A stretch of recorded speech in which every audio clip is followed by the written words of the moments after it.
John had always thought that his happiness depended on external factors, such as his job, his relationship, and his possessions. He believed that once he achieved certain milestones, he would finally be happy. However, despite his accomplishments, John felt unfulfilled and unhappy. One day, John met an old friend who had just gone through a difficult divorce and lost his job. John expected his friend to be miserable and depressed, but to his surprise, his friend seemed genuinely happy and content.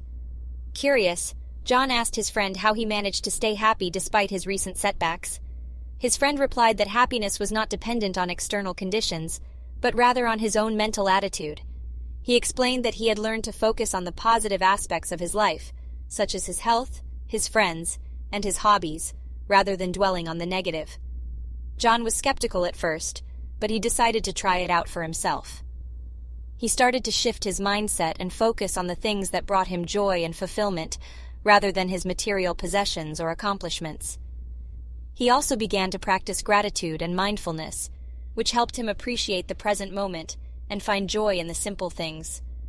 As John's mental attitude changed, he noticed a significant improvement in his overall happiness and well-being. He realized that true happiness comes from within, and that external circumstances are just temporary and fleeting. John learned that he had the power to control his own happiness, and that it was not dependent on his job, relationship, or possessions. In the end, John's story highlights the idea that true happiness comes from within and is not dependent on external circumstances. By shifting his mindset and focusing on the positive aspects of his life, John was able to find happiness and fulfillment. His journey shows that happiness is a state of mind and that we have the power to control it.